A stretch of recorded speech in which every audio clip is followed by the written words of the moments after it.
आदाब दोस्तों, मैं हूं एम.ए. वाजिद। आप देख रहे हैं पैगाम टीवी।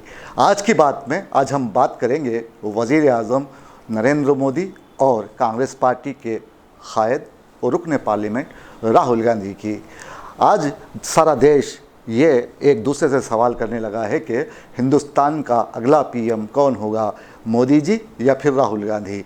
इन सवालों के दरमियान लोग ये भी पूछने लगे हैं कि अगली हुकूमत शायद कांग्रेस पार्टी की हो।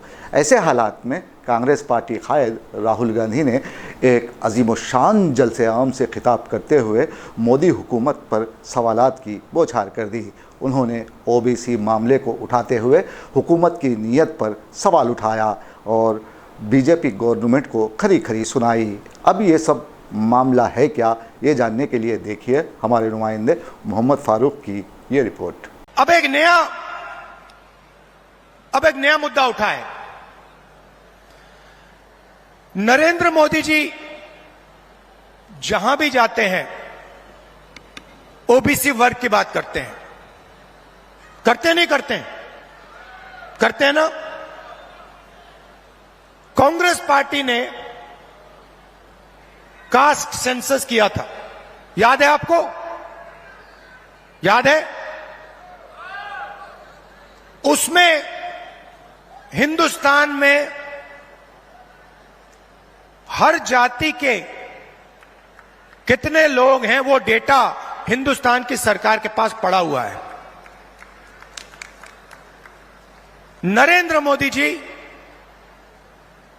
वो डेटा पब्लिक को नहीं दिखाना चाहते। क्यों नहीं दिखाना चाहते, मैं आपको बताता हूं। मैंने कास्ट सेंसस पे भाषण दिया, आपने देखा होगा। जैसे ही मैं कास्ट सेंसस की बात करता था कैमरा उधर हो जाता था। ठहरिए ठहरिए ठहरिए। जैसे ही मैं कास्ट सेंसस की बात करता हूं, लोकसभा में बात की, वैसे ही कैमरा उधर हो जाता है। मैंने एक आंकड़ा निकाला। हिंदुस्तान की सरकार को एमएलए और एमपी नहीं चलाते हैं। हिंदुस्तान की सरकार को सेक्रेटरीज और कैबिनेट सेक्रेटरी चलाते हैं। इस बात से आप सहमत हैं? सहमत हैं? कोई भी योजना बनती है, जो 90 सेक्रेटरीज हैं हिंदुस्तान की सरकार के हर मिनिस्ट्री में, वो योजना को डिजाइन करते हैं। कितना पैसा कहां जाएगा वो डिसाइड करते हैं। तो मैंने देखा, मैंने चेक किया कि भैया इन 90 लोगों में से नरेंद्र मोदी जी की सरकार में पिछड़े वर्ग के कितने लोग हैं।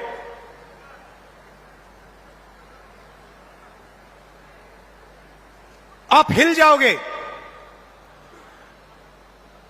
90 लोगों में से सिर्फ 3 लोग ओबीसी समाज के हैं, और वो 3 लोग हिंदुस्तान का सिर्फ 5% बजट कंट्रोल करते हैं। भाइयों और बहनों, क्या हिंदुस्तान में सिर्फ 5% ओबीसी है? यह सबसे बड़ा सवाल है, और इस सवाल का जवाब सिर्फ कास्ट सेंसस से मिल सकता है।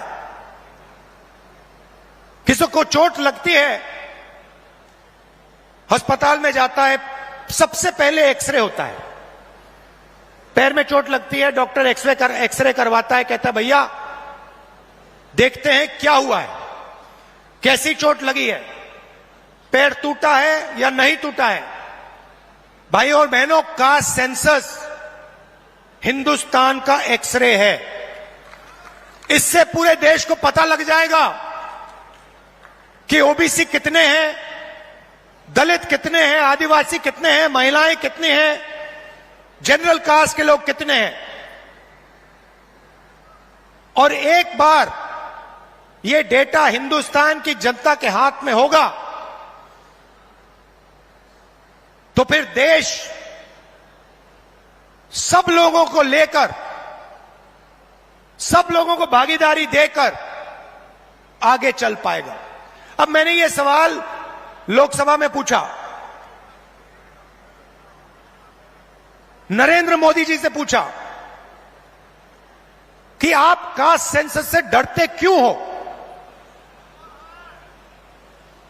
कास्ट सेंसस का डेटा सबके सामने रख दो, जो आपकी सरकार की सच्चाई है आप हिंदुस्तान की जनता को दिखा दो, डरो मत।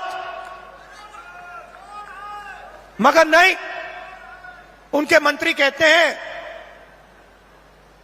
हमारे ओबीसी के विधायक हैं, ओबीसी के सांसद हैं, और उन्हीं सांसदों से आप लोकसभा में बात करो, वो आपसे कहते हैं कि भैया देखो हमारे से कोई कुछ पूछता नहीं है, हम कुछ बोल नहीं सकते, हमें तो यहां मूर्ति जैसे रखा हुआ है, असली निर्णय हिंदुस्तान के सेक्रेटरी लेते हैं, ब्यूरोक्रेट लेते हैं, नरेंद्र मोदी जी लेते हैं।